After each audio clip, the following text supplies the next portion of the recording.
Hello, my name is Ryan Grams. I'm interviewer for the Grand Valley Veterans History Project, and today we're talking to Bradley Langerak. Hello. Hello, Bradley. Hi. So let's start by talking, where were you born and when? I was born in Grand Rapids, Michigan, 1985, and I stuck around for most of the time. Where'd you go to high school? I went to NorthPointe Christian. It's a small private school here in Grand Rapids, and from then I started college at Grand Rapids Community College and finished at Grand Valley State University. Very nice. So let's talk about when did you decide to go in the military and why? Well, I was 20 years old and I did a year of community college, and I was kind of just restless and young and wanted to test myself, and I had a couple of friends that felt the same way, and we decided to join the Michigan Army National Guard for a few reasons. One is, we could still go to school while we're there, but this was also 2006, and they were offering a $20,000 signing bonus. So very cool. So what date?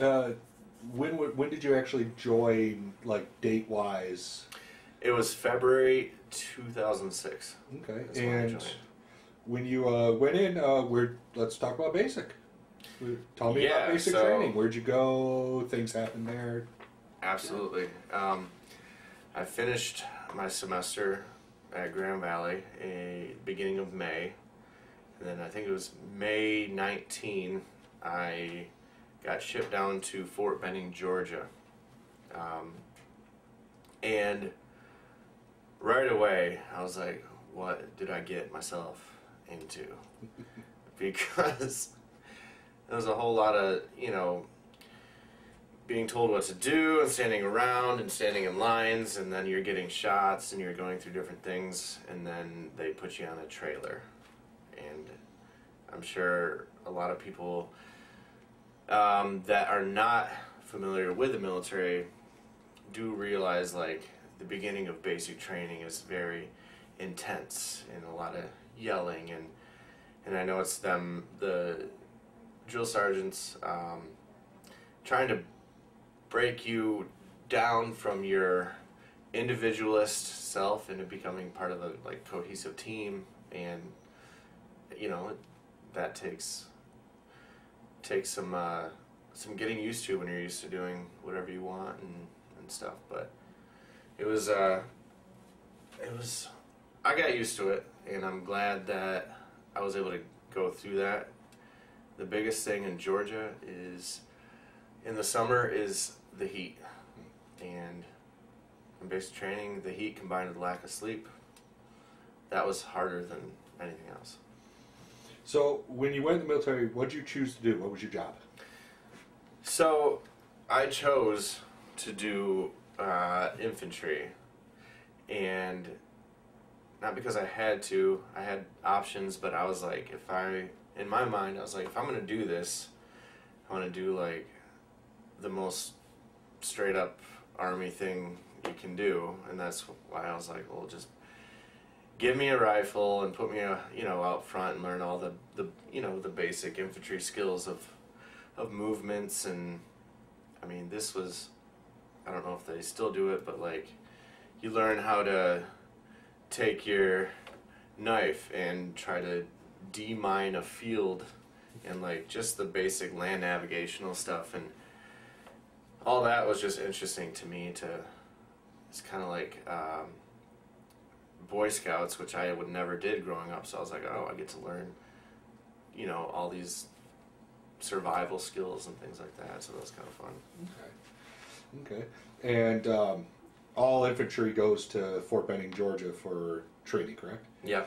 All right. So whether you're in the Army National Guard or in the regular Army,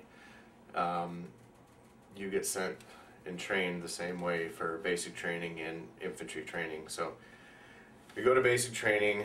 A lot of basic trainings, you go, in the Army at least, you go for basic training, and then you graduate, and then you get sent to your individual occupational school, military occupational school. When you're in the infantry, they send you to Fort Benning, Georgia, to a place called Sand Hill, which is exactly as it sounds, you know, and you go through basic training, and then one day your drill sergeant says, "Congratulations, now you're in infantry school."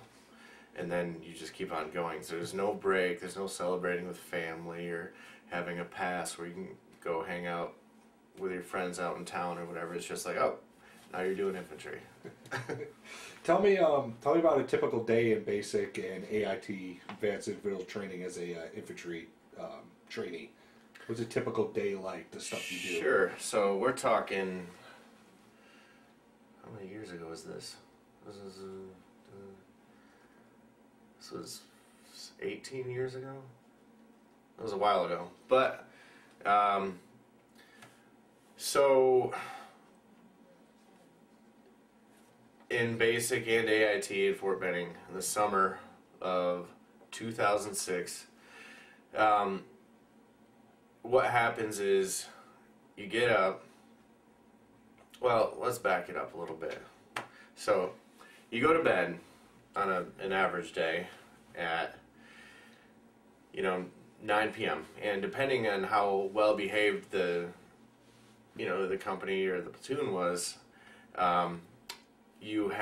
everyone has to go and do it's called fire watch, where they have to patrol around the beds and make sure everyone's doing good and everything like that. And so you take turns, and then when your hour's done, you go wake up the next guy to do their hour. And if the drill sergeants were upset with the platoon, I've seen it where they make half of the platoon stay up for an hour and then go make them wake up the other half where they sit up for an hour, and they switch back and forth all night. So you don't get a whole lot of sleep. But that was not normal. Normal is you do an hour, you wake up the next guy, they do an hour. And you get up early, 5 a.m., 4 a.m., something like that. And then you do PT, physical training, before breakfast. So a lot of times you'll go do a 4-mile run, or you'll do some stairs or push-ups, sit-ups, different physical activity you might do with your rifle. You might do weapons raises, you hold it out, you do different things to strengthen your shoulders and arms and different stuff. And then you line up at the chow hall, get your food, and you have literally 60 seconds to eat a plate of breakfast. I'm not exaggerating. And you go there, you get your food. There's options for soda pop, ice cream, everything like that. And the drill sergeants will say, they're like, "Oh yeah, we got to let you have it if you want it. You can take it, but you're going to pay for every calorie that you consume." So no one ate ice cream ever. Also, and the drill sergeants would also be in there watching at their own table, sometimes eating. But there's TVs in the chow hall all around. But we were not allowed to look at the TV, even though they're everywhere. And so we're eating, and if someone did look at a TV and get caught by a drill sergeant, that happened to me once. I glanced up at a TV, a drill sergeant saw me, and I saw that he saw me. So the first thing I did was shovel every piece of food I could in my mouth, because he ran over and was like, "You're done, you're done." And after breakfast, we have to run back to our barracks and get ready for the day. And that day might be doing, land navigation or team movements out in the field, where we would be learning how to do movements such as flanking operations, or how to use communications, how to do all different things like that when you're out in the field. And in Fort Benning, Georgia, in August, every single afternoon, without fail, about 4 p.m., there is a thunderstorm that lasts about half an hour to an hour. And so that was something we kind of looked forward to every day because it was so hot there. And if you're out in the field, at least back then, and it was lightning, you all have to spread out, and I believe we had to take a knee on the ground or something, but no large trees around. Everyone spread out until the lightning passed or whatever. But and when you're out in the field doing team movements and stuff like that, sometimes we did nights, not during the normal days, but you gotta watch out for a lot of feral pigs, and they're mean, and they got big tusks, and they'll come after you. So we had to watch out for them too. Oh. So yeah, and then you get back, you eat more chow, at the end of the day, and then you usually have I think it's sergeant's time, where you get an hour to write a letter or read a book or whatever was available then, or just relax, and then you go to bed and you do it all again the next day. Oh, it's very interesting. So can you tell me first, what was your favorite part of training?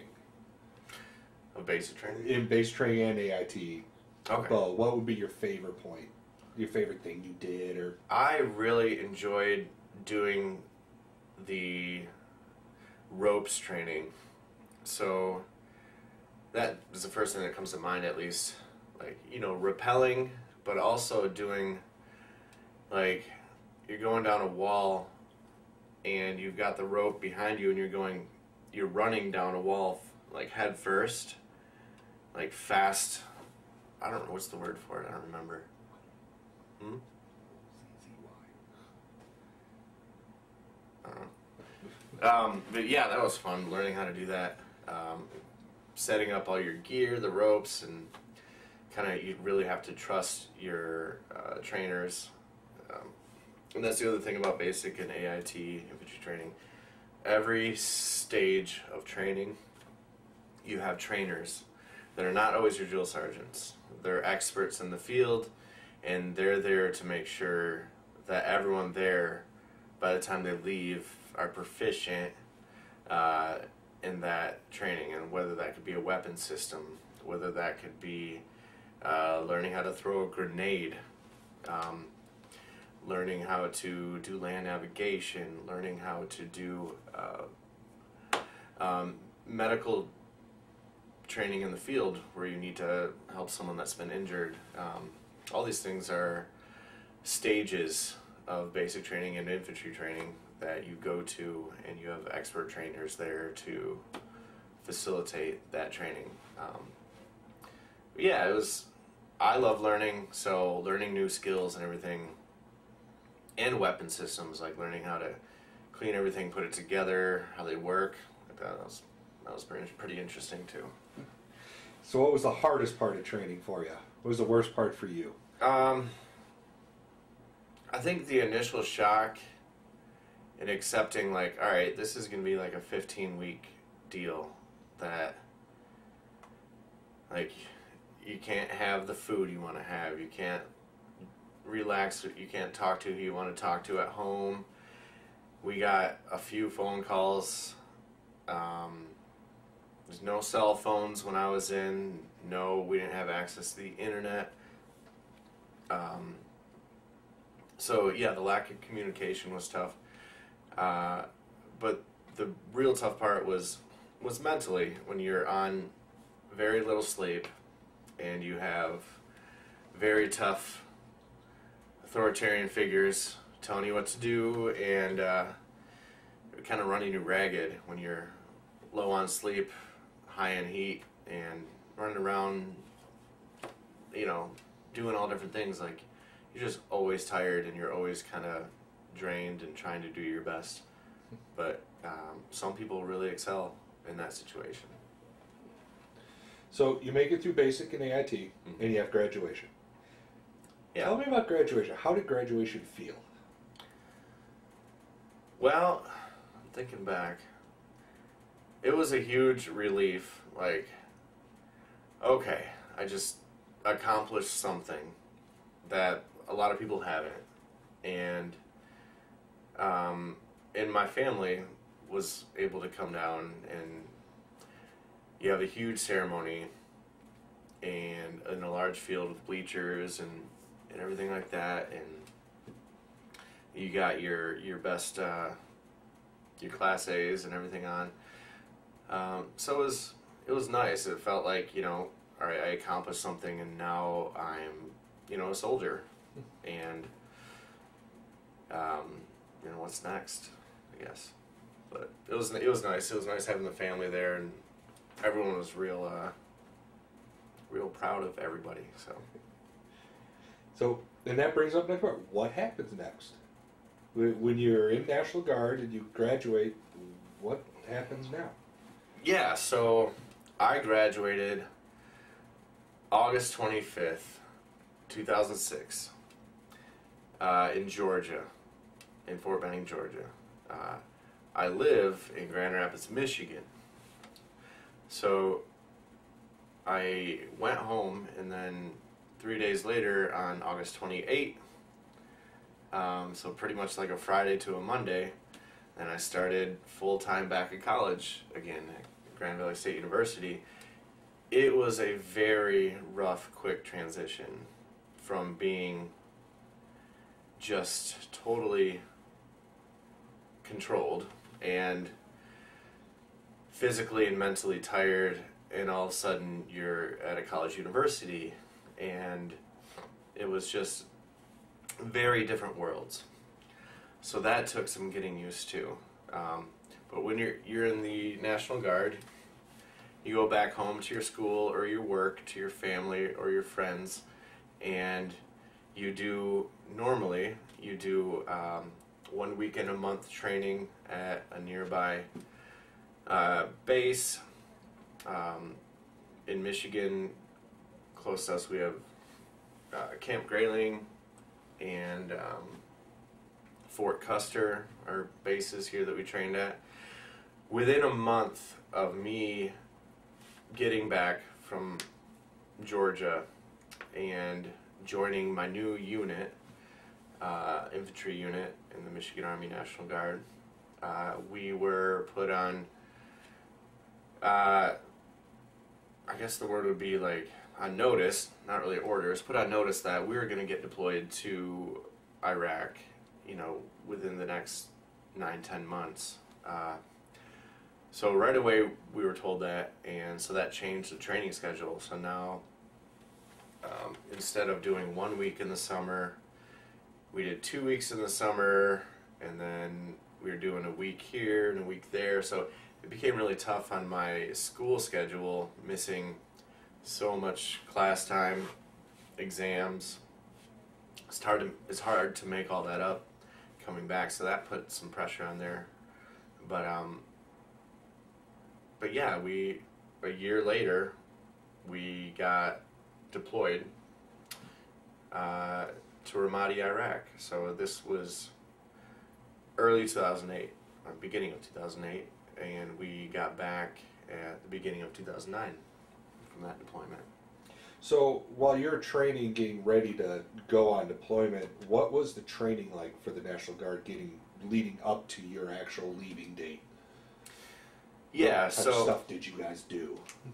So it was a big transition. So at the beginning of the Operation Iraqi Freedom and the conflict that happened in Iraq and Afghanistan, regular Army and the Marine Corps and regular military, as in non-reserve status, non-National Guard, they were being worked very hard. And the National Guard and the reserves and stuff, at least the National Guard, I'll speak for the National Guard, they were not used to being like that active. So the United States government then, because their regular military units were being worked so hard, the National Guard started getting put into rotation. National Guard units were getting deployed, eventually just as often being deployed as regular Army units were. So the National Guard had to do a lot of cleaning of house. They were given a lot of new gear because they were still operating on very old weapon systems, operating on old uniforms. A lot of the gear, was not up to what the regular Army gear was, as far as even vehicles, Humvees and stuff. Everything was changing so quickly. There was also an element in the National Guard that they were older and they needed to get into better shape. They needed to go into more training and get up to that level that was required for the United States operations in Iraq and Afghanistan. So that was a very tough training schedule. People were put on notice, like, you need to be able to pass these tests, you need to be able to be an expert at this system. We need regular Army's like, all right, well, if you were a light infantry unit, we need to train you to be a heavy weapons unit. There's a lot of switching around. Mortarmen became working as regular infantry, and just based on the needs of the operation. So a lot of people had to be cross-trained in a lot of different areas. So it was a lot of work, and we spent a lot of time especially developing skills on heavy weapons, as far as being able to do patrols on MRAP vehicles and Humvees, because that's what was needed for the mission.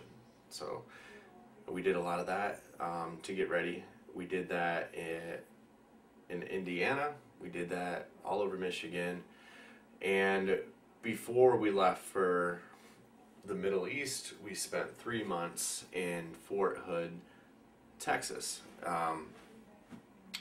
which it's a very large base, extremely large, and they have a lot of training facilities there, and they had mock Middle East villages that we trained at, and we did different war games and operations. We learned. I was part of a team that got trained on a VIP protection course and vehicle training, and learning how to walk with a VIP, which a VIP could be, the Secretary of Defense is doing a walkthrough of the area, or any other, higher up figure in the military or in the political sphere. And our unit from Michigan, little Michigan Army National Guard, we were, when we were in Iraq, one of our big operations was when the then Secretary of Defense Condoleezza Rice came to Camp Ramadi. Our unit was tasked with transporting her and protecting her on behalf of the United States government. So that was part of our training that we were able to use. But Fort Hood, big place, a lot of training. We did a lot of, they have enough room there where we can do heavy weapons ranges. So what we would do is in the day and at night, you would get a gunner team. So you'd have a team leader, a driver, and a gunner on a Humvee, and you would drive along a course, and targets would pop up in different areas, and they would get called out. Like, we got armored personnel carrier, 300 meters, 4 o'clock, and we would engage these targets and just learn how to work as a team to call out targets, engage them, and keep on moving, and that was like essential training for our mission. Okay. So you're leading up, you're about to deploy out from here, and so what do you gotta do when you're just about to deploy? What happens like with your gear? What happens with all the stuff going so you can go with you? What's that process like? That process is they gave us so much gear.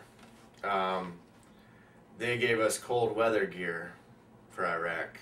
They gave us winter gear. We had we had to bring everything, like other than the kitchen sink, you know, and it all had to be cataloged and make sure you have everything. So we had 2 large duffels.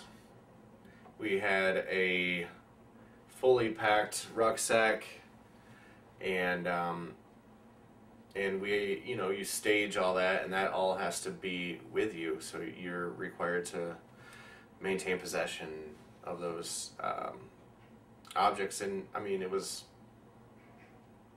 a big operation logistically, getting all these men, and back then in the infantry it was men, and all this gear, you know, all the way across the world. So the way it goes to get to, we started in Kuwait to get acclimated to the weather. You do further training, you learn how to shoot in that type of weather, because it was hot and it was humid, and it's different from winter in central Texas, which can get very cold. So what happened is, we're in Fort Hood, Texas. We get all our gear, and essentially they drive you to the airport, and you get on a like chartered plane, and you fly to, and pretty much everyone going that way over the Atlantic, you stop in Bangor, Maine, and you have, you know, a little layover there. Bangor, Maine, in the military is well known because people coming home from the Middle East, everyone stops in Bangor, Maine, and they have a group of mostly elderly people there that is there to, they volunteer to thank everyone that comes home for their service, and there's a documentary made about it. I don't remember the name of it, but I saw the same people. They're there every single day a plane was coming in carrying soldiers, Marines, or whoever.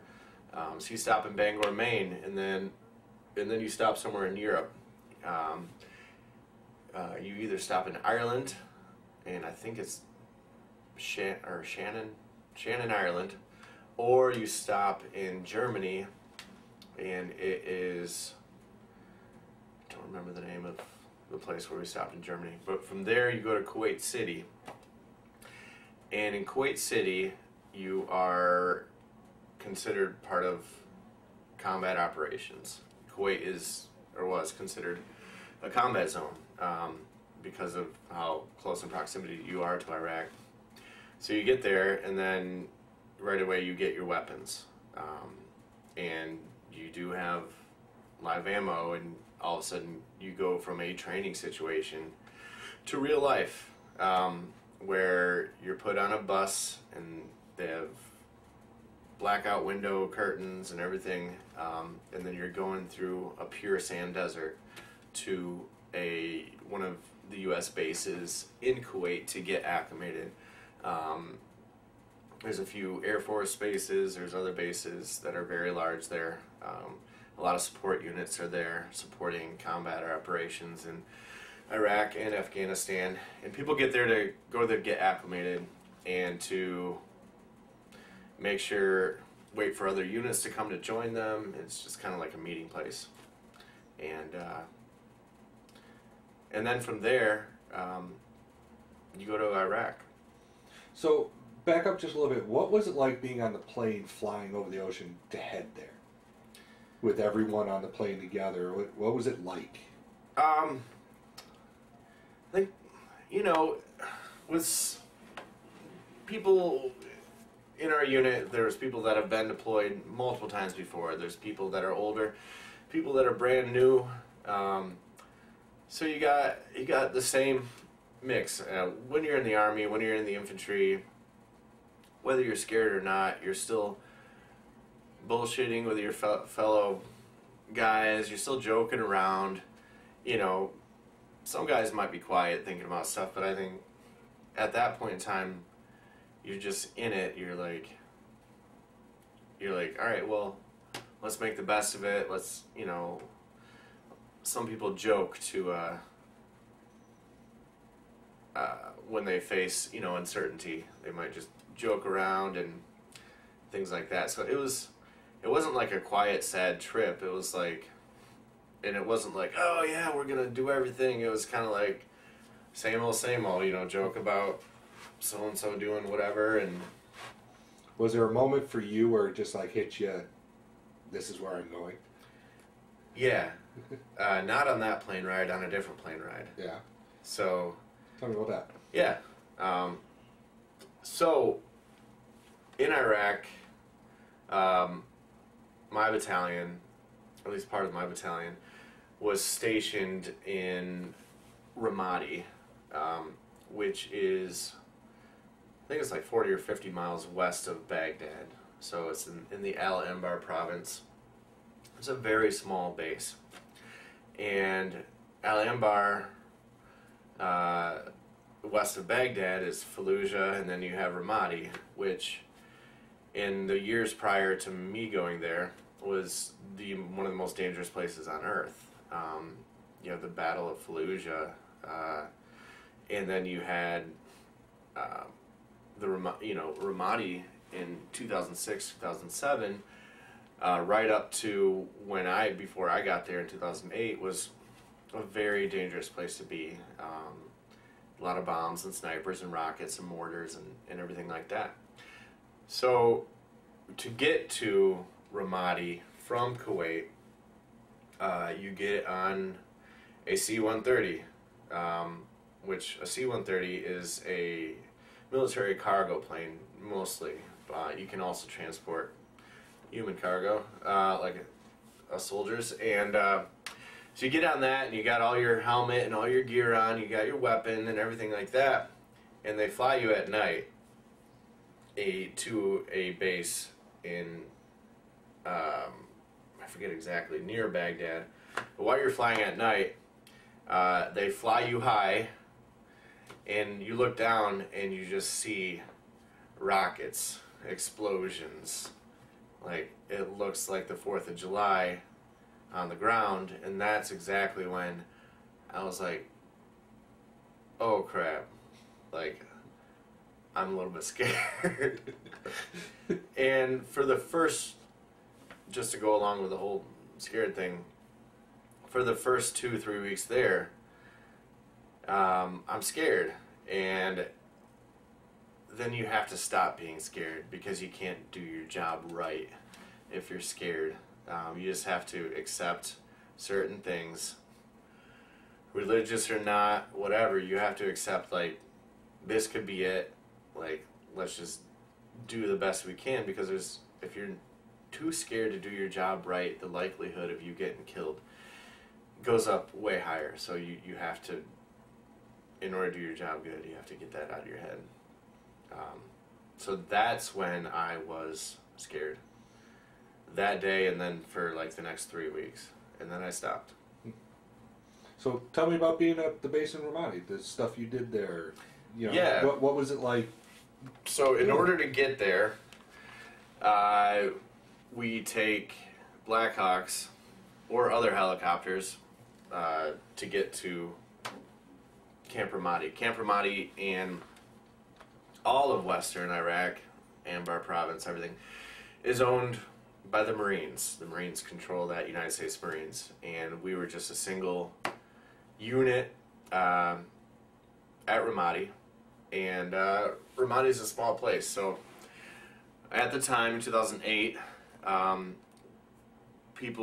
units there were training Iraqi police forces, Iraqi army, because the goal was to get them to be self-sufficient so we wouldn't have to be there in the future. So that was a big part of operations there. We got there and there was no space for us to sleep or to live or anything. So we got there, we got put in a big tent, like a large tent with flat cots. We all just sleep there, no air conditioning, no nothing, for weeks until they got us like housing units eventually that were air conditioned. But the biggest thing is about getting there, the day we got there was a massive explosion that killed multiple people. What happened, and there's video of it online, what happened was a large dump truck started picking up speed, going through, I forget exactly what gate it was for the base, and the Marines were guarding it, and in order to get to the gate, you have serpentines, so you gotta go like this, you can't pick up too much speed. The Marines saw this vehicle coming and started doing warning shots and everything like that. The vehicle kept on coming and it blew up. The Marines were able to stop it from getting through the gate, and it was a very large explosion that could be heard from miles away. It killed the driver, the 2 Marines, and I'm not sure how many other people that were nearby that died. I'm not exactly sure, but that was the day we got there. And it was just a huge like wake-up call, like, all right, you need to be very professional and efficient on how you do your work, and you need to expect that out of your team because your life is on the line. So I was just wanted to make sure that everyone I worked with I trusted, and because I knew that if I couldn't, like, this could get ugly pretty quick. So that was a big wake-up call. And I think it was for a lot of people. Ramadi was like the Wild West. There wasn't like Burger Kings, there's no Starbucks or whatever. We get there, we didn't have anywhere to live. So we were staying in old, bombed out buildings on base, tents, in all sorts of disrepair. We didn't have anywhere to work. So my platoon was placed in charge of the base security. So we were called the QRF, which is the Quick Reactionary Force. So we worked 24 hours a day in 2 shifts. So I worked nights 8 p.m. to 8 a.m. During each shift, there are 3 patrols on the interior wall and berm of the entire base, and there are 3 patrols outside of the base through the surrounding towns, villages, and sometimes, not usually at night, but during the day, through the city of Ramadi, which was very close by. But we didn't have anywhere to work, anywhere to store our gear. We didn't really have working Humvees. So we had, part of being in the National Guard, we had people from all different sorts of jobs back at home. So we had some guys that did construction, so they kind of ran the game. We begged, borrowed, and stole wood, supplies, hammers, tools, and we built a workshop, essentially, where we could store our gear, we could have team meetings in, keep our communications, our weapons, and everything like that. So we did that. We had to go to different units and in order to repair our broken down Humvees, and Humvees are parked in what's called a motor pool, and each platoon or unit or battalion had a different section of the motor pool where they kept their stuff. Whether everyone wants to hear this or not, in the military, you have to put a guard on your vehicles because other units will try to take parts off of them, because everything is needed all the time and all the equipment's running low. So we had to guard our own vehicles from other units while we were in combat. Welcome to the military. So we did that, and that's kind of like the introduction to Camp Ramadi, like building ourselves out, a place to live, building a place to work. We were being trained by an outgoing unit that we were taking over for, so they took us on training missions, how things would go, and we kind of learned our routes and our roles, and we're getting everything set up. I worked 12-hour days, 8 p.m. to 8 a.m., for about 6 months straight without ever having a day off. Not a single day off. So, the day in the life of me there was, you get up as late as possible, usually around like 7:30 p.m. You make it to work at around 8, well, before 8. And you get like, you have a team meeting about who's doing what missions that night. And while we do have missions, 6 every shift minimum, we are also the quick reactionary force. So we have to have our gears ready, our vehicles ready, our weapons ready, because on the base is something called a G-Boss system, which they created in the middle of the base, a massive mound-like mountain of dirt, and from there they stuck a camera, a very specialized camera, way up in the sky that could look, has night vision, infrared, and it looks around some, the surrounding villages, see if any enemy forces are setting up mortar positions or sniper positions and different things like that on rooftops and other. So we're the quick reactionary force. So if all of a sudden we get a call, hey, the camera picked up such and such possible enemy combatants at this building, we had to be ready to go right away to go check that out. So that's where we would be, breaking in doors, clearing rooms, going through houses to see if there were any enemy combatants that were a potential threat or anything like that. So that was part of our mission there. And where was I? What was I talking about? You're talking about your mission.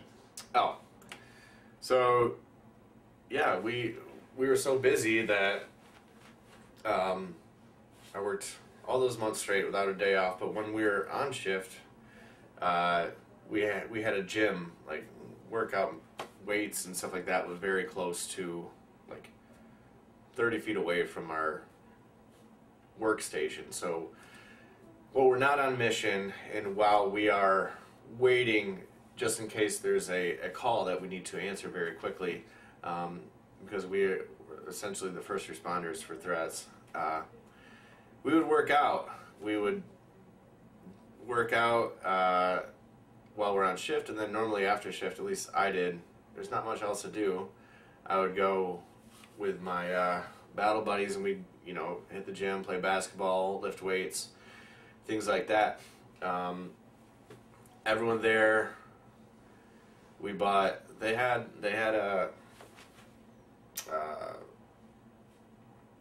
store there where you could buy, like, we bought TVs, video games, DVDs. So that was available there in 2008. So we played, you know, Call of Duty while we're in Iraq, and you know, just different stuff like that. They had a lot, you know, a library there with a lot of used books and things, and not everyone in the infantry is a reader, but I try to do my best. Yeah, so that was the day. You work 12 hours. While you are at work, you know, you can also, there is downtime during the shift where you could work out, or you could go grab some food to go from chow or whatever, as long as everything's coordinated. Okay. Mm-hmm. So, is there anything that stands out, a story from you that stands out from your time over there? Anything else? I mean, yeah. I mean, there's a lot of stories.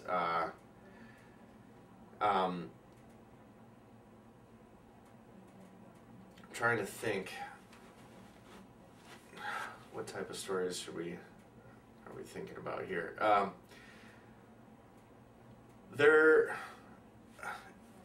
Every day is different. So when you're out of base, just seeing the people, all the stuff that's happened to them, just regular people, life still goes on. So they're still setting up shop, they're still selling their stuff. The kids are still playing, they're still coming up to us. You know, we interacted with the population quite a bit, so we'd give out toys and candy, and you know, we wanted them to know, at least our unit did, like, wanted them to know, like, we're not here to try to change your life.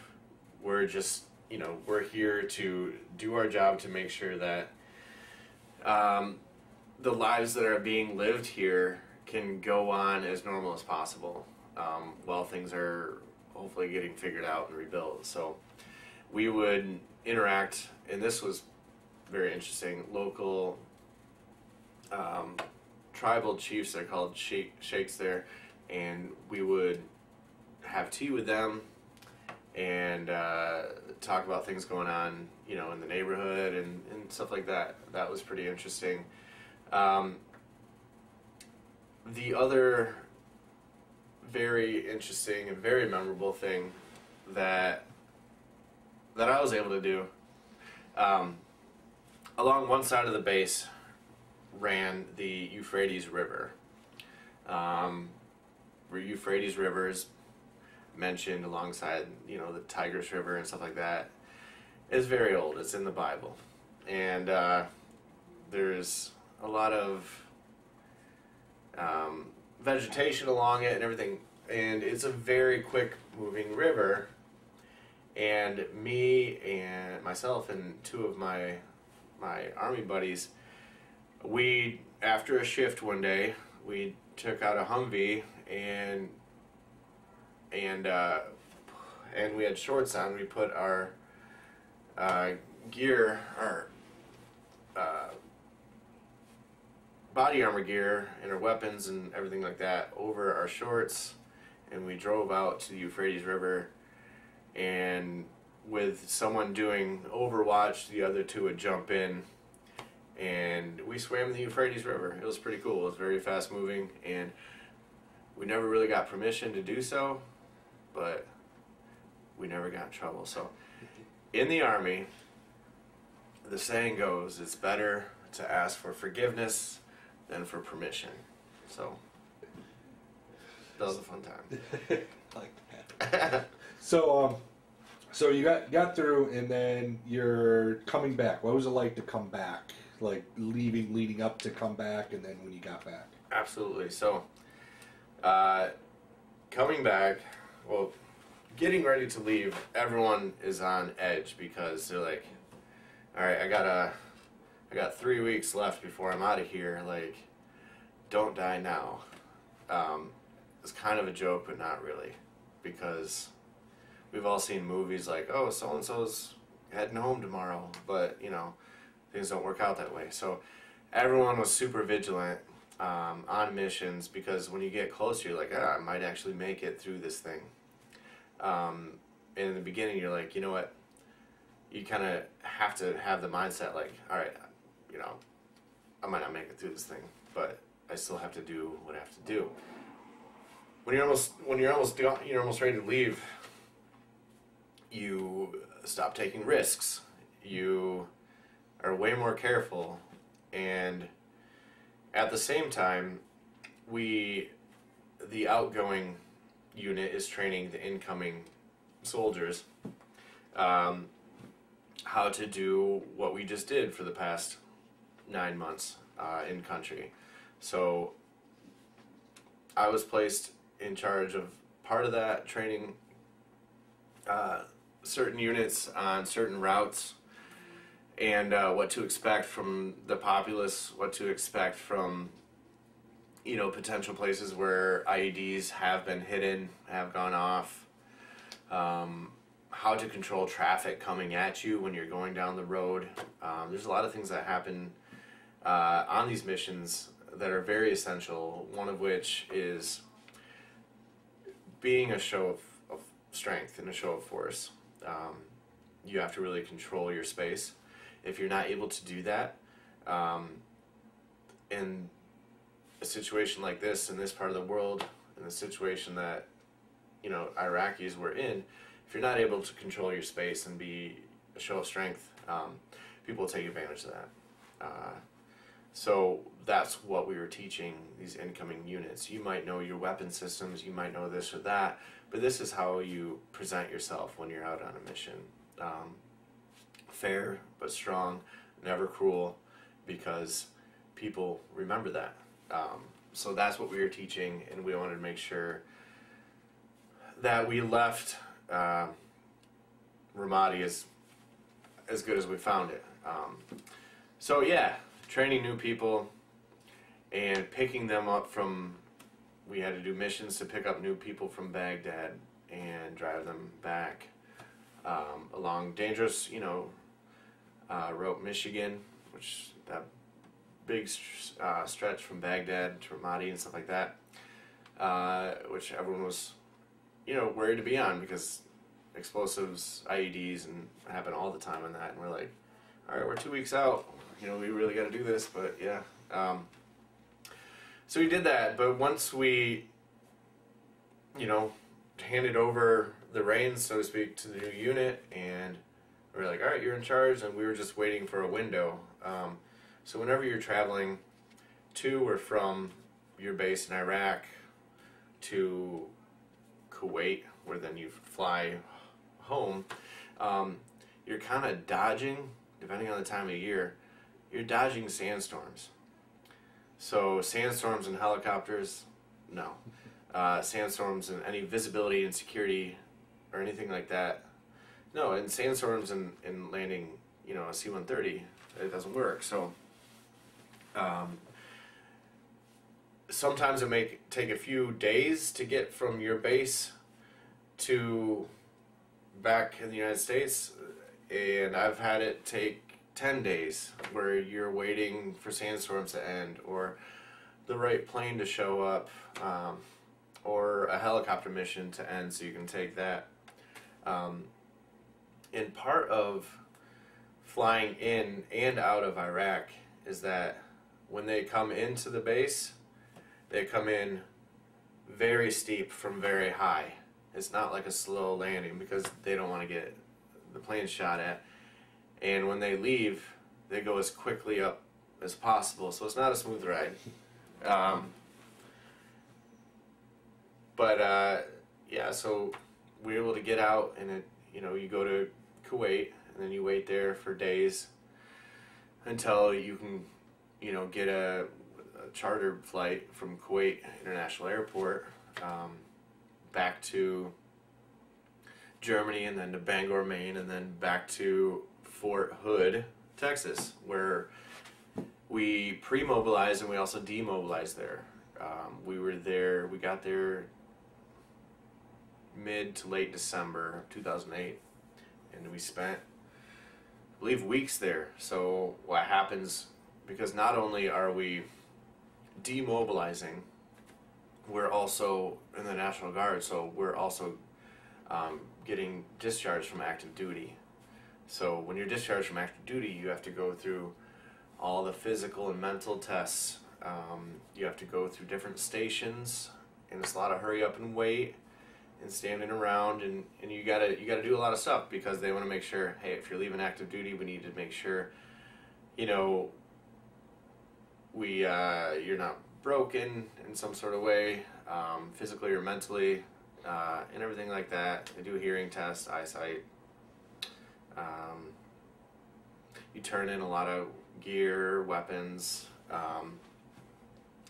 and the whole time you're excited. I'm gonna go back home. You're all talking about what you're gonna do and who you're gonna see, and you know all the things you've been missing, what restaurants and food you want to eat, everything like that. But that was an exciting time, being done with it and ready to go home to see your friends and family, and yeah. Did you feel relieved? Yeah. I was like, whew, everything after this is gravy, because when you're at a point where like, oh, it could have likely died as not, you know, as survived. I mean, at least in my mind, that's how I told myself while I was over there.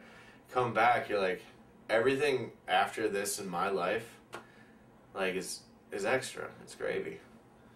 So after coming back home and going back to your original regular unit, what was that like then after? What'd you do then? So it was a lot of, you come home in the next, I don't know, 4 months, kind of 3 months, are you go to your weekend a month drill, but you're not really training at that point. You're still going through different like demobilization type things. You have different medals and ribbons and awards that were handed out. You had people that were getting Army Accommodation medals, Army Achievement medals, different ribbons, the Global War on Terrorism, we got because we were attached to a Marine base, we got the Marine Expeditionary Force patch and different things. So there's a lot of handshaking and things going on. And the family got to come around to a lot of these ceremonies and things. And it was more of like a congratulations, good job type of thing coming back. So that's what happened for a few months before, you know, we got a training schedule again and started, you know, you gotta, even when you're in Iraq, you still gotta qualify on all your weapon systems in the middle of the desert. Even when we were in Iraq, we still had to do physical training qualifications. 110 degrees, still had to do it. Because you got to maintain standards, whether in combat or not. So that's, you know, after all the congratulations and handshakes and everything, you got to start qualifying again. Make sure you're up to date on your skill sets. So what led to your decision to get out? Well, coming back from Iraq, it became more and more noticeable that I was having lower back issues. And I was having trouble walking because my lower back was, vertebrae were getting squished together, and it was affecting the nerves in my left leg, where be pain and numbness, and I was having trouble walking. So I had to get an MRI, and I had to do different things, and they're like, oh yeah, you need surgery. So I was not able to train, and for a while, because it took a while before I could get surgery, the surgery that I needed. So I was, you know, kind of out of the loop, and then eventually I was getting towards the end of my time in, and they just were like, all right, I think they figured that I wasn't going to be able to get better for a while, just because physically I just wasn't able to move like I needed to at the time.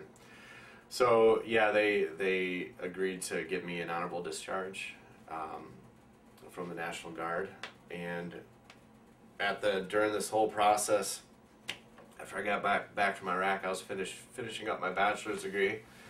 So pretty much right when I finally got my honorable discharge, I graduated from college and started doing civilian work, and it was kind of like what's the word? I guess a not too exciting or eventful wrap up to my military service, because it was a lot of physical therapy and a lot of doctor's offices and not being able to see the guys or to really train like I was hoping to. But I feel good about the things that I did the time I was there, and I feel like I did good work with the unit when I was deployed, and I did my service, so I'm happy about that. And I wasn't going to be a lifelong military person, and not everyone's cut out to be a lifelong military person, but I was happy to be able to serve, especially be there for a lot of the guys that I was in a platoon with over there. So, well, thank you, Brad. Appreciate the thing, and hope this was a good time for you also. I appreciate being asked all the questions. All right, cut.